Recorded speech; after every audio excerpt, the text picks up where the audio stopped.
والسلام علیک یا سید یا نبی اللہ وعلا آلک واصحابک یا سید یا حبیب اللہ اللہم صلی علی سیدنا و مولانا محمد معدن الجود والکرم وآلہ وبارک وسلم۔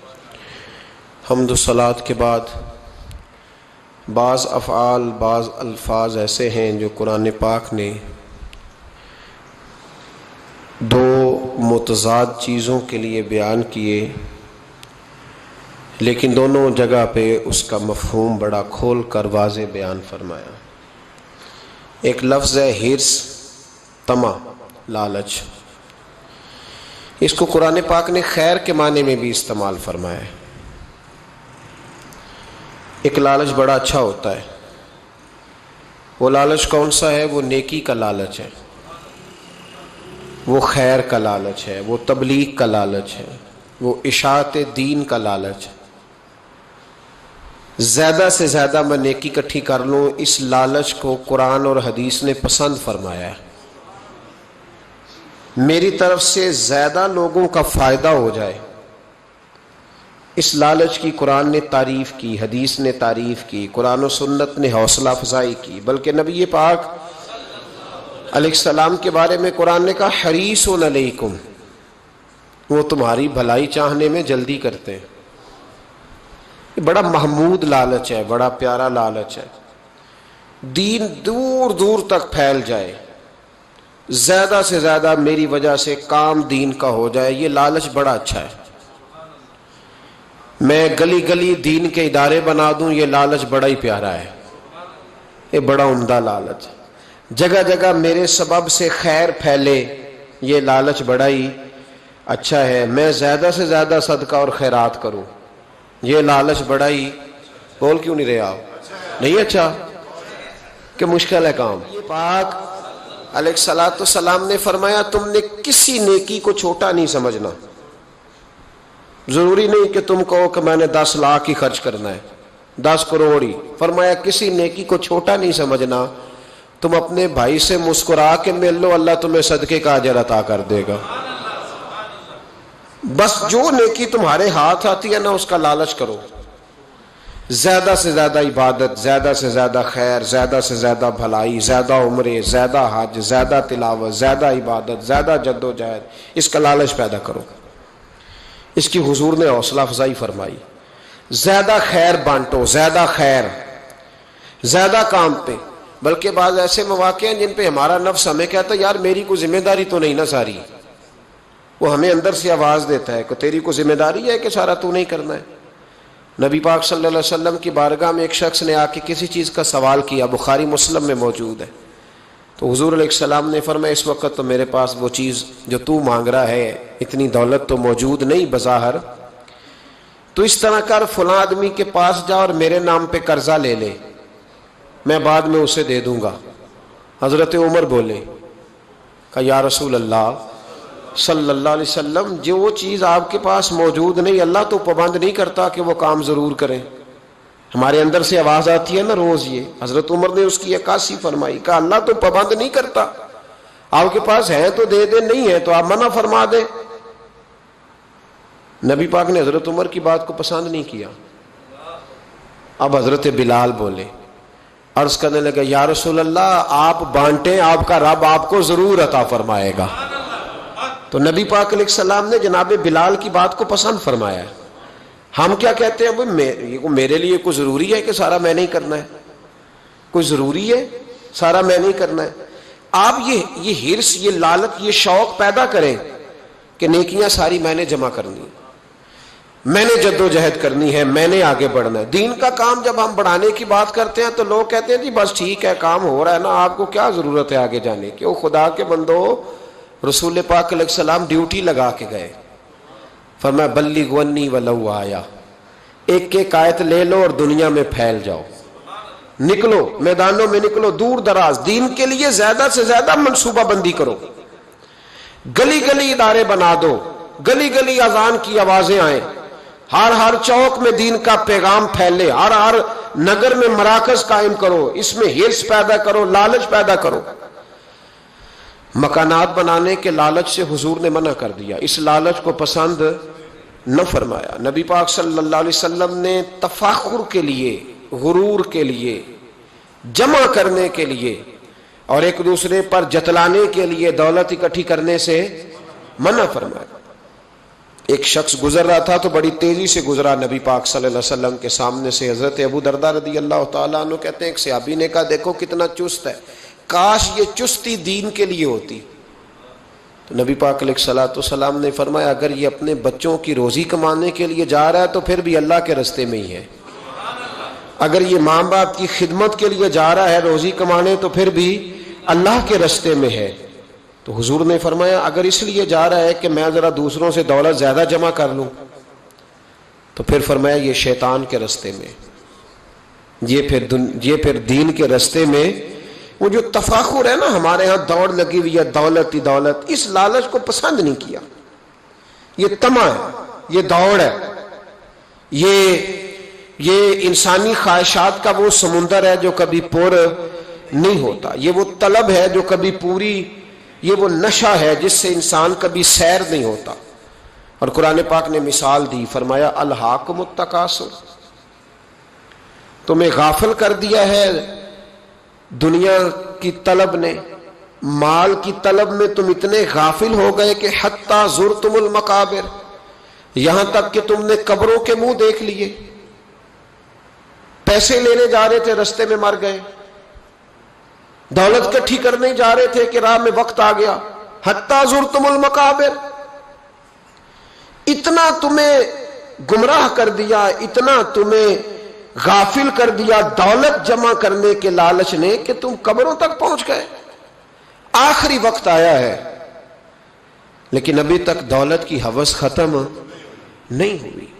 آپ یقین کریں لوگوں کے پاس جو پیسہ ہے، لوگ بیچارے اس پیسے کو دیکھ بھی نہیں سکے ساری زندگی، وہ بینکوں میں پڑا تھا اور بینکوں میں ہی پڑا رہ گیا، اس کو دیکھ نہیں پائے۔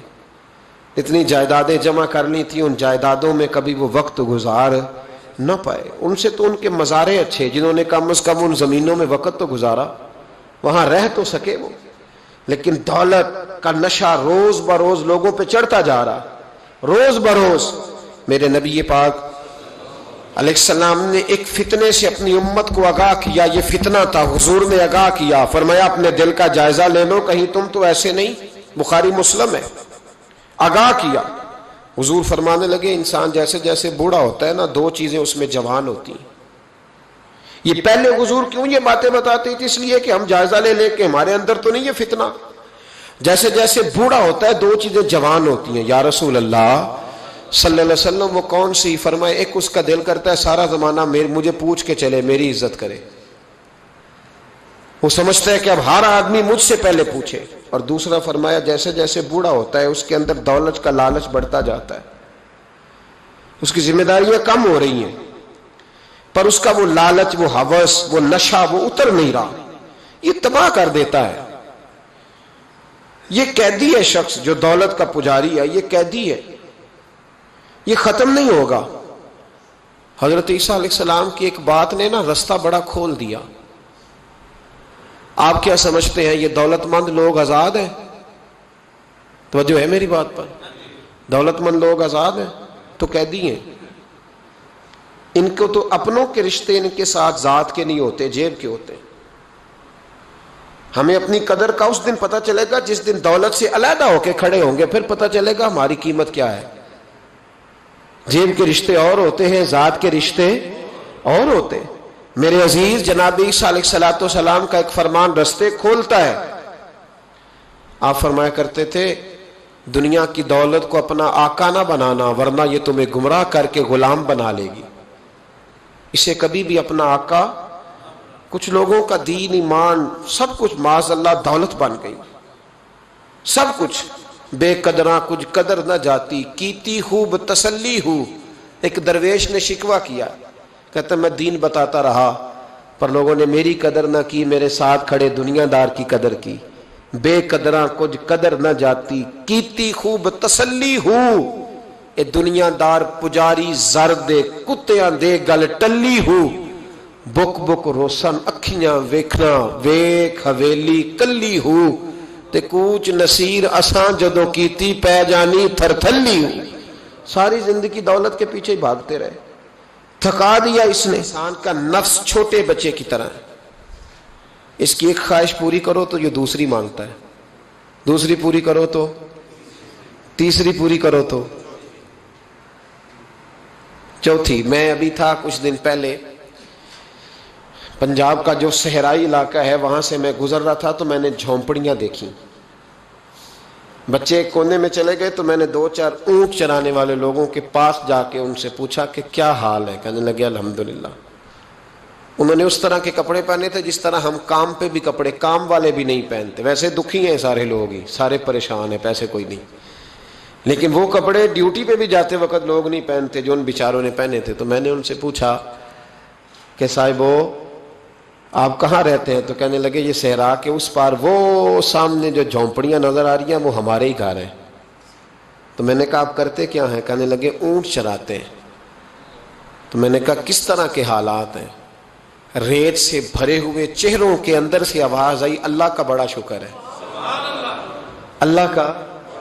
مجھے یوں لگ رہا تھا دنیا کے سب سے امیر لوگ یہ ہیں, یہ سب سے امیر لوگ ہیں, یہ خوشحال ترین طبقہ ہے جو اپنے پونے سے پہلے ریت جاڑتے ہیں, پھر روٹی نکال کے کھاتے ہیں, اور ہر وہ خشک اچار کے ساتھ جب وہ روٹی گلے میں ڈالتے ہیں تو ہر لقمے پہ بسم اللہ پڑھتے ہیں, اور وہ پانی پی کے تو 7 دفعہ کہتے ہیں یا اللہ تیرا, یا اللہ تیرا شکر ہے. تو جو کسی کی دعوت اڑانے جاتا ہے, ناراض نہ ہونا میں کھانے کا لفظ نہیں ادا کیا, جو کسی کی دعوت وہ آگے کہتا ہے میں دعوت اڑا کے آیا ہوں, وہ اس طرح اڑا کے آتا ہے کہ وہ اس نے جب کھانے سالن ڈالا ہے نا پلیٹ میں تو آخری کھانا سمجھ کے ڈالا ہے, اور اتنا ڈال لیا ہے کہ شاید 3 بندے بھی اور آ جائیں تو ختم نہ کر سکے, اور اس نے وہ کھایا ہے, اور کھا کر کے اس نے اس کو کھایا کم ہے, اور چونکہ اس نے کہا تھا میں اڑا کے آیا ہوں, اڑایا زیادہ ہے. اب وہ جب باہر نکلا ہے تو کہتا ہے ہو مسالے کوئی غلط تھے, اڑ گئی سینے. اس کو لفظ شکر ادا کرنے کی توفیق. تو پھر امیر کس کو کہتے ہو؟ امیر تو وہ ہوا نا کہ جس کو اللہ نے جو دیا اس پر اس نے اللہ کا شکر ادا کر لیا, وہ دنیا کا سب سے امیر شخص ہوا نا میرے بھائی. تو یاد رکھیں یہ جو لالچ کی زندگی ہے, ہرس ہوس طمع, اس نے تو تباہی کر دی.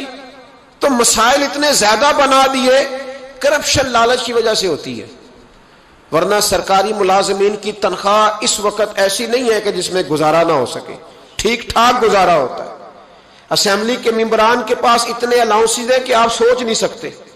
آپ کے ملک کا جو سابقہ وزیر اعظم ہوتا ہے اس کے پاس اتنی سہولیات ہوتی ہیں کہ شاید 50-30 لوگوں کی سرپرستی کر کے ان کو پال سکتا ہے. اس کے باوجود کرپشن ہے.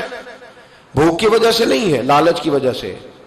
سود کا بازار کیوں گرم ہے؟ بھوک کی وجہ سے, لالچ کی وجہ سے. وہ جس آدمی نے سود پر پیسے دیے مالدار تھا نا, تبھی سود پر دیے. تو کس لیے دیے اس نے؟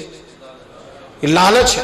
اس ملک میں معاذ اللہ تعالیٰ جو جسم فروشی تک کے دھندے ہیں وہ کس لیے ہیں؟ لالچ کی وجہ سے. لالچ گناہ کا دروازہ کھولتا ہے, لالچ جھوٹ کا دروازہ کھولتا ہے, کرپشن کا دروازہ کھولتا ہے. لالچ جو ہوتا ہے وہ ہر گناہ کی جڑ بن جاتا ہے. لالچ نہیں کرے زندگی میں. لالچ آدمی کو اندھا کر دیتا ہے, لالچ لوگوں کو بے ایمان کر دیتا ہے, لالچ سے دھوکے کا بازار گرم ہوتا ہے. لالچی انسان دوسرے انسانوں کے لیے مسائل پیدا کرتا ہے, ہرس کی, ہوس کی, طمع. اور یہ کئی قسم کا ہے لالچ. ایک پیٹ کا لالچ ہے. صبح ناشتے کے ٹیبل پر بیٹھ کر لوگ دوپہر کی روٹی کی منصوبہ بندی کرنے لگ جاتے ہیں. بھئی ابھی تو کھائی ہے, ٹھہر جاؤ, مل جائے گی, دوپہر بھی آئے گی تو اللہ تمہیں بھوکا نہیں رکھے گا. لیکن وہ لالچ ہے, اب یہ کھانا ہے, اب تھوڑی دیر کے بعد وہ کھانا ہے. اب آپ یہ چلے جائیں بازاروں میں تو پہلے ہوٹل مسافروں کے لیے بنتے تھے, اب مسافروں کے لیے بنتے ہیں ہوٹل. بولے شہروں کے اندر جو ہوٹل بنے وہاں مسافر کا کیا کام ہے؟ حالانکہ یہ قوم غریب ہے. ایک طرف وہ آدمی ہے جو سڑک پہ کھڑا ہو کے منت کر رہا ہے کہ میری اماں بیمار ہے تو دوائی کے پیسے کوئی نہیں, اور ایک وہ ہاسپٹل ہے جس ہاسپٹل کے بنانے کے لیے ایک بیڈ پہ ایک بیڈ اور 4 مریض ہیں. غربت کا یہ عالم ہے. اور دوسری جانب ہوٹل کی پارکنگ میں کھڑا کرنے کے لیے گاڑی جگہ کوئی نہیں. یہ کون سا معیار ہے؟ یہ وہ لالچ ہے، ہمارے روٹی کا وہ لالچ ہے جو ہمیں گھر میں بیٹھنے نہیں دیتا. یہ کھانا ہے، اب کل یہ کھانا ہے، اب پرسوں وہ پھر اسی طرح. اگلی بات میں زیادہ کھول کے بیان نہیں کر سکتا. ایک شہوت کا لالچ ہے، شرمگاہ کا لالچ ہے. بس ایک جملہ کہہ کے آپ آگے بڑھ جاؤں گا. یہ بھی ایک دکھ ہے، کسی وقت دل کرتا ہے، پر کیا کریں، پبا کجا کجائی مرہم کجا کجا. بڑا زخمی جگر ہے اس مسئلے میں بھی.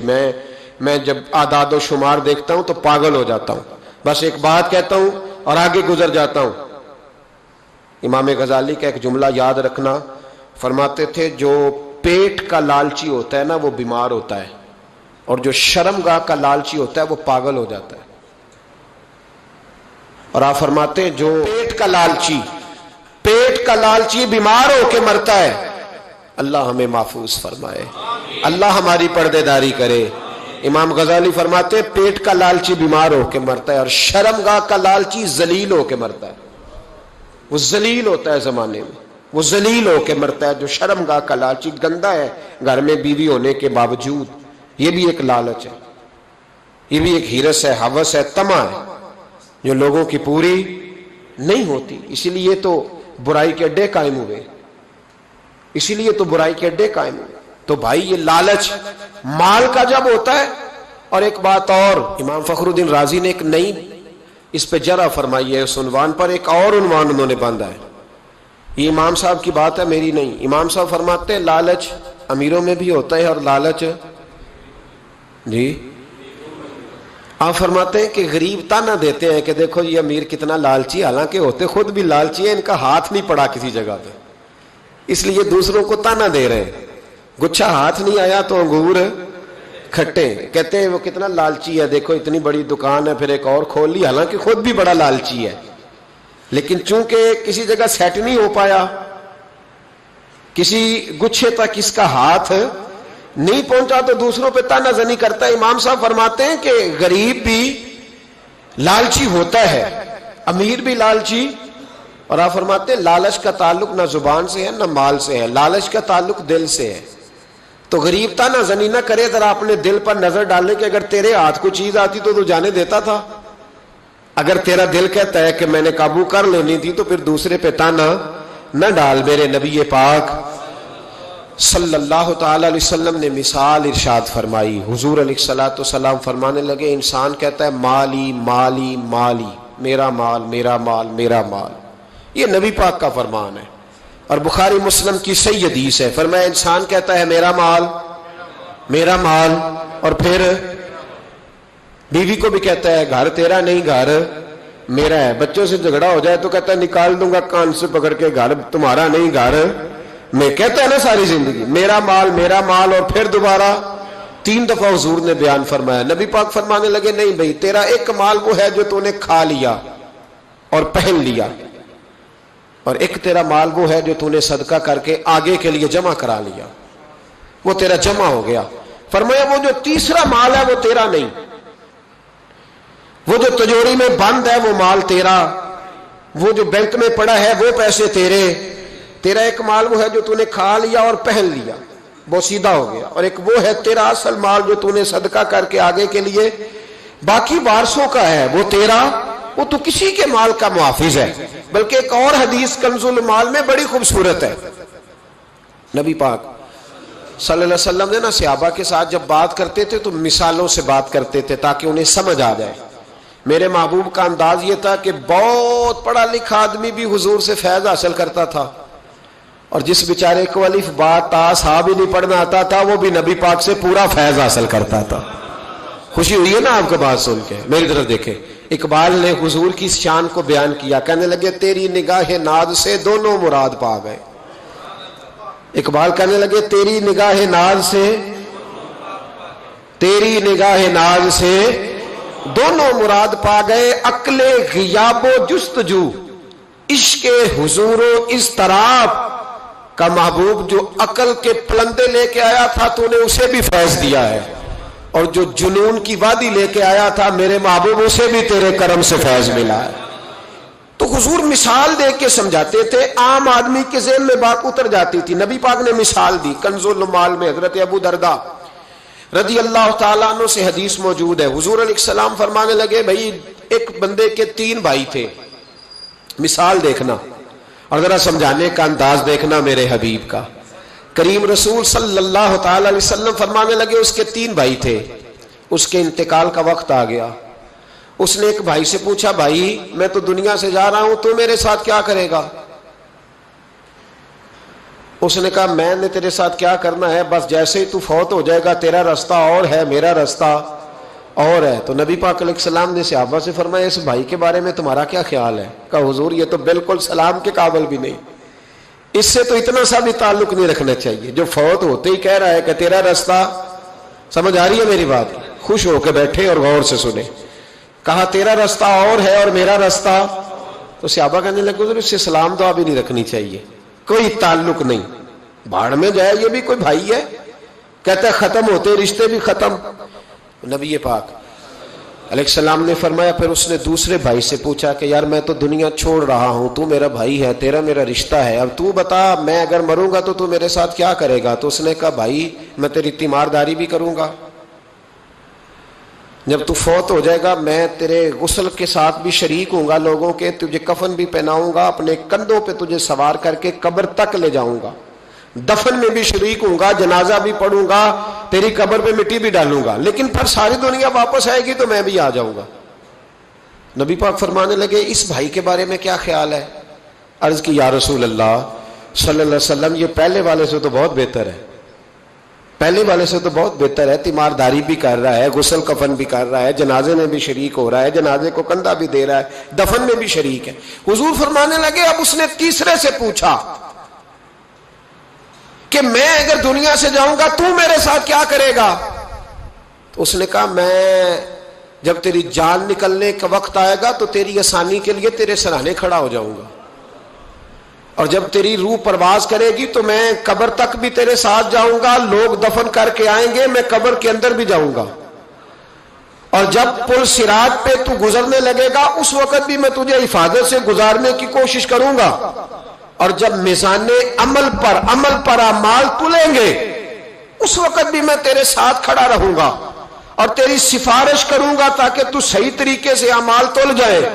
اور وہ بھائی کہنے لگا میرے بھائی جب تجھے شدید پیاس لگے گی تو تیرے لیے پانی کا بندوبست کرنے کی کوشش کروں گا، تو میرا بھائی ہے، میں تجھے تنہا نہیں چھوڑوں گا، اتنی دیر تیرے ساتھ رہوں گا جب تک تو جنت میں داخل نہیں ہو جاتا۔ تو میرے حبیب پاک علیہ السلام نے اب صحابہ سے پوچھا، حضور فرمانے لگے اس بھائی کے بارے میں تمہارا کیا خیال ہے؟ تو صحابہ کہنے لگے حضور باقی دونوں کو چھوڑ دینا چاہیے، تعلق کسی کے ساتھ رکھنا چاہیے جو قبر میں بھی جائے، میزان عمل پر بھی جائے، میدان محشر میں بھی ساتھ جائے، پل صراط پہ بھی ساتھ جائے، جنت میں داخلے کے وقت بھی ساتھ جائے، اسے لے جانا چاہیے۔ تو حضور نے فرمایا اب سنو میں تمہیں سمجھانا کیا چاہتا ہوں۔ یا رسول اللہ فرمایا وہ جو پہلا بھائی تھا نا جس نے کہا تھا مرتے ہی تیرا میرا تعلق ختم، وہ تمہارا مال ہے، جب تم دنیا سے چلے جاتے ہو تو فوری طور پر مال سے تمہارا تعلق۔ اور بھائی ناراض نہ ہونا، بیٹیاں بیٹے بڑا پیار کرتے ہیں، پر اماں مر جاتی ہے تو پہلے بالیاں اتارتے، ہاں میں نے دیکھا ہے، سونے کی بالیاں پہلے اترتی ہیں، بڑا پیار ہے ان کو، رو رہے ہوتے پر بیٹے پہلے جیب میں ہاتھ ڈالتے ہیں، شناختی کارڈ سنبھالتے ہیں کہ وہاں بینک میں بھی جانا ہے، وہاں وراثت کا انتقال بھی درج کرانا ہے، بڑا پیار کرتے ہیں پر پہلے دیکھتے ہیں تیرے بٹوے سے کیا نکلا۔ تیرا مال اسی وقت وارثوں کے قبضے میں چلا جاتا ہے، سن اور یاد رکھ۔ اللہ کے حبیب علیہ السلام فرمانے لگے وہ جو بھائی کہہ رہا تھا نا کہ میں قبر تک تیرے ساتھ جاؤں گا، پھر جیسے دنیا واپس آئے گی میں بھی آؤں گا، فرمایا وہ تیرے رشتہ دار ہے، وہ تیرا بھائی ہے، تیرا بیٹا ہے، تیرا دوست ہے، تیرے تعلق والا ہے، وہ قبر تک جاتا ہے پر قبر میں نہیں جا سکتا۔ تو محبوب فرمانے لگے وہ جو تیسرا تھا نا جو کہتا تھا جنت میں داخل کرا کے آؤں گا، وہ تیرا نیک عمل ہے، وہ تیرا نیک عمل ہے، فرمایا اس کے ساتھ تعلق مضبوط کر، وہ تیرے دکھوں کا ساتھی، تیری پیاس کا ساتھی، تیری پریشانی کا ساتھی، تیرے پل صراط کا ساتھی، تیرا چھوٹا عمل بھی، چھوٹے سے چھوٹا عمل بھی قیامت میں اللہ کی بارگاہ میں تیری سفارش کرے گا۔ اور کہے گا یا اللہ اس نے نماز پڑھی تھی اسے جنت میں داخل کر دے، اس نے روزہ رکھا تھا اسے جنت میں بھیج دے۔ تو محبوب فرمانے لگے اس سے تعلق مضبوط کر جو تیرا پل صراط کا بھی دوست ہے۔ یہ مال کا تو لالچ کرتا ہے، حالانکہ تیرے مرتے ہی مال تو کسی اور کا ہو جائے گا، کسی اور کا ہو۔ عقل منداں دا کم نہ ہی دل دنیا تے لانا، اس ووٹی کئی خامد کیتے جو کیتا سو کھانا۔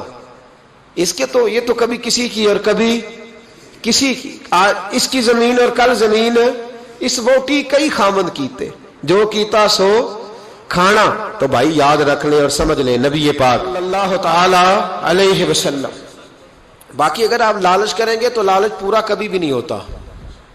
کوئی بندہ آپ نے ایسا دنیا میں دیکھا جو کہے بڑے پیسے اب کمائی بند، فیکٹری بند، دیکھے کوئی ریٹائر نہیں ہوتا، کوئی بندہ بھی ریٹائر، کوئی نہیں ریٹائر ہوا، چل رہا ہے سلسلہ چل رہا۔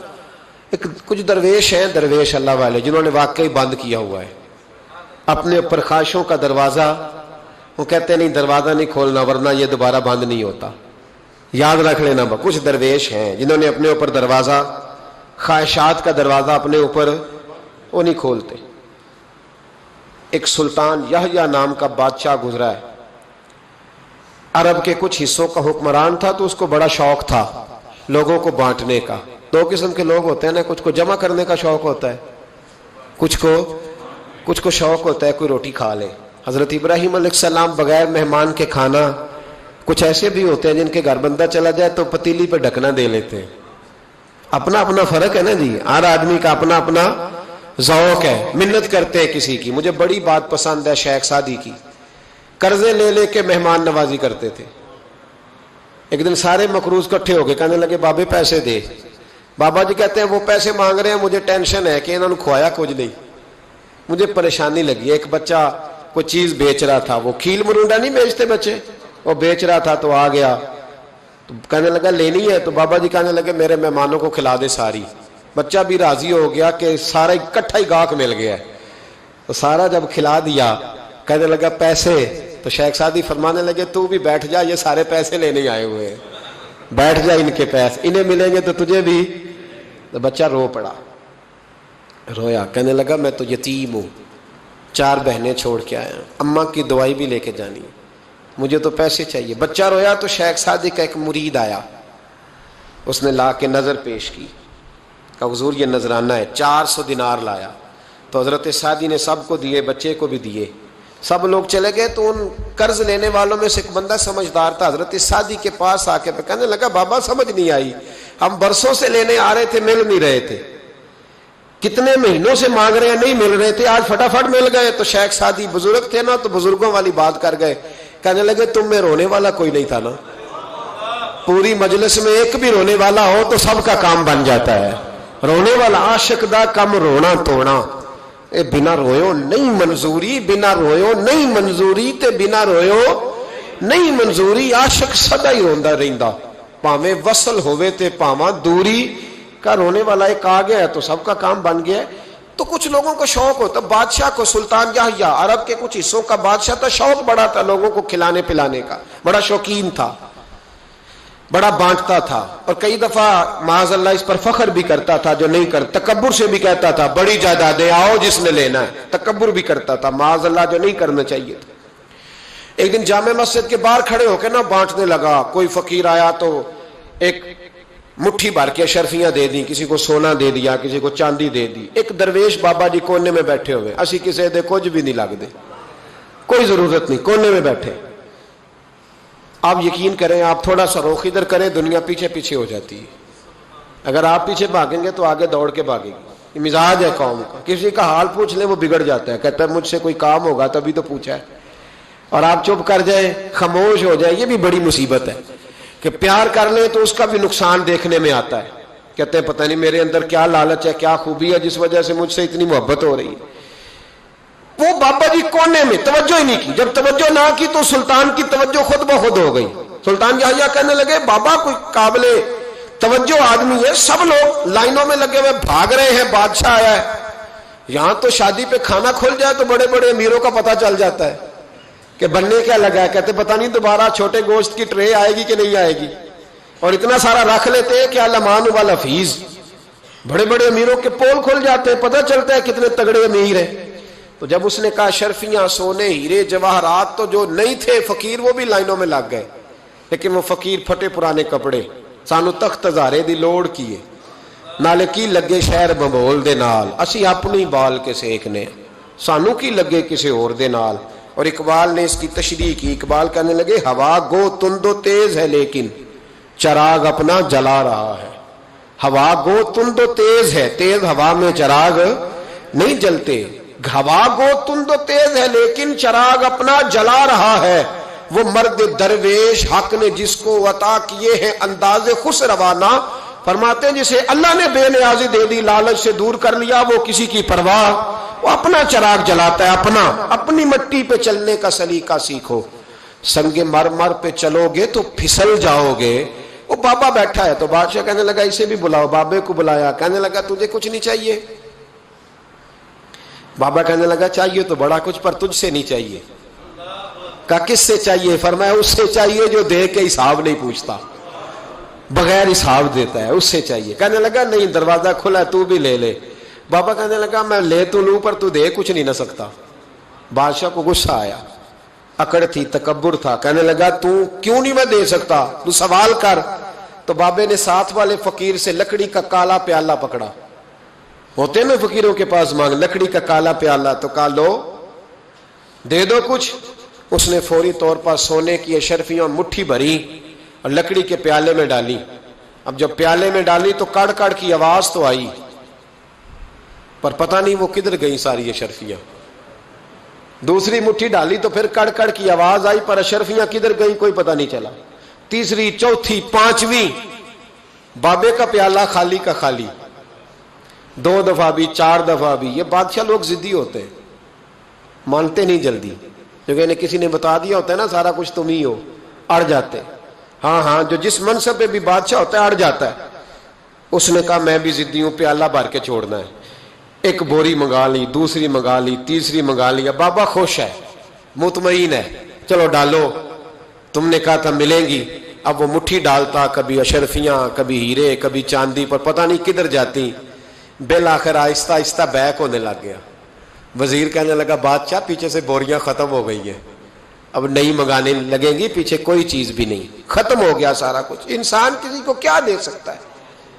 کیا ہاں وہ انسان بڑا نوازتے ہیں جن کے پاس خزانے بھی اللہ کے دیے ہوئے ہوتے ہیں، وہ نوازتے ہیں لوگوں کو، وہ نوازتے۔ کہا تو کیا دے سکتا ہے؟ بادشاہ جب تنگ آ گیا نا بادشاہ، تو گھوڑے سے نیچے اتر آیا اور بابے کے پیروں میں بیٹھ کے کہنے لگا بابا یہ پیالہ ہے کس بلا کا نام؟ نیچے کون سا کنواں ہے کہ جو کنواں جو نیچے گراتا ہی جاتا ہے اور جو بھرتا ہی نہیں ہے؟ تو اب بادشاہ کا ہاتھ رکا تو بابے نے پیالہ چھوڑ دیا اور بڑا قیمتی لفظ کہا۔ بابا کہنے لگا بادشاہ یہ انسانی خواہشات کا پیالہ ہے، یہ انسان کی خواہشوں کا پیالہ ہے، یہ لالچ کا پیالہ ہے، یہ کبھی بھر سکتا۔ انسان کبھی کہتا ہے یا اللہ اپنا مکان دے دے بڑا راضی ہوں، اسے اپنا مل جاتا ہے، پھر کہتا ہے نہیں سوسائٹی میں ہونا چاہیے، پھر سوسائٹی میں اللہ دیتا ہے تو کہتا ہے 5 مرلے کا چھوٹا ہے۔ اس کے نفس کا پیالہ کبھی بھرتا؟ نبی پاک علیہ السلام نے فرمایا تھا اس خواہش کے پیچھے نہ لگنا جو تمہیں نئی خواہش میں ڈال دے۔ کوئی نہیں سمجھ آئی بات کیا؟ بڑی بات کر دی حضور نے ایک جملے۔ مسند امام احمد بن حنبل میں حدیث ہے، فرمایا اس خواہش کے پیچھے نہ لگنا جو تمہیں ایک نئی خواہش میں ڈال دے، اس کے پیچھے نہ لگنا۔ اور فرمایا اس خواہش کے پیچھے نہ لگنا جو تمہیں بے جا خواہشوں کے پیچھے لگا دے۔ لوگوں کے للے تللے، پریشانیاں، آزمائشیں، لالچ، ہوس، وہ پریشانی وہ اتنی اوڑھ لی ہے لوگوں نے کہ دلوں سے تقوی، روحانیت، عبادت، درد، ذوق، شوق ختم ہو گیا۔ دنیا ہی دنیا بچی ہے، دولت ہی دولت بچی ہے، باقی ہر چیز کو نفس کا سانپ ڈس گیا۔ محدث ابن جوزی رحمۃ اللہ علیہ فرماتے میرے شہر کا ایک مالدار شخص تھا تو ایک بڑی ناگن خرید کے لایا۔ ناگن سونے کا انڈا دیتی تھی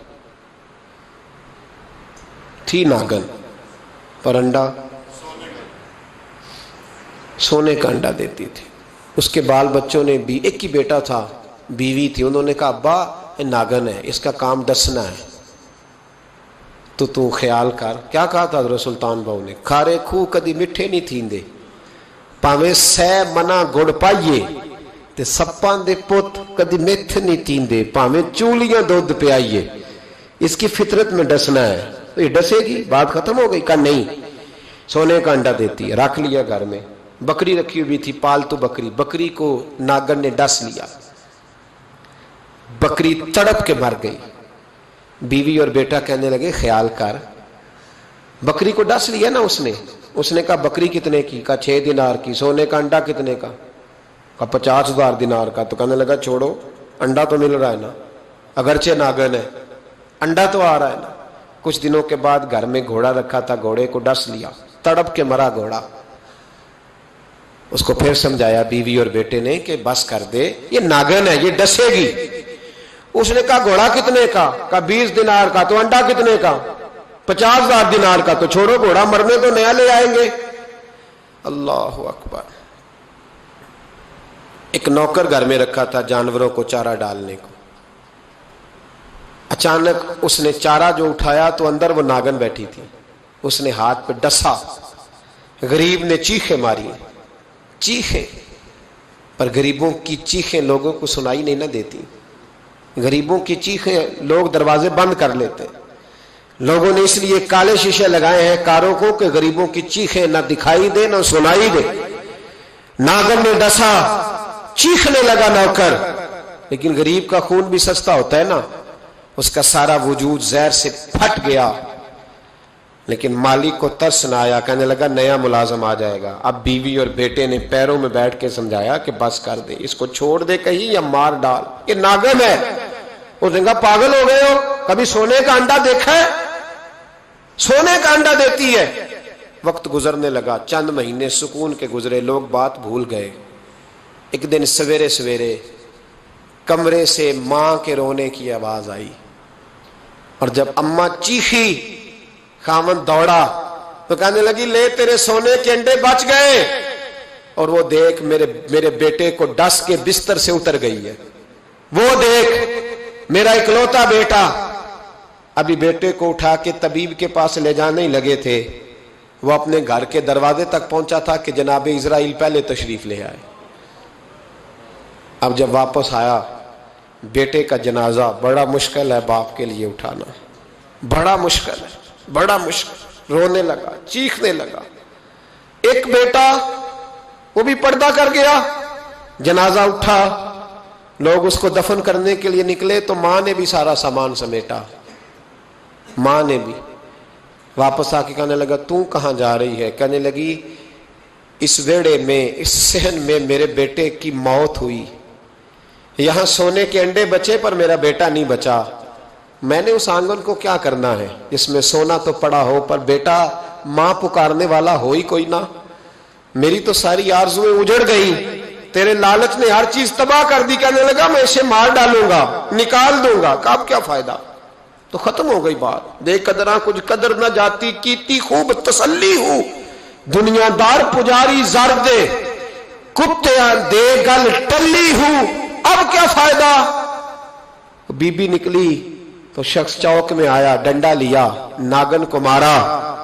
اور ابن جوزی فرماتے ہیں وہ پاگلوں کی زندگی بسر کرتا تھا. اس کے دائیں بائیں سونے کے انڈوں کا ڈھیر لگا ہوتا تھا. وہ لوگوں کو کہا کرتا تھا میرے جیسے لالچی نہ بننا, میرے پاس نہ بیوی بچی, نہ بچے بچے, نہ گھر بچا, نہ کوئی وفادار بچا. ہاں میرے پاس دولت بچ گئی.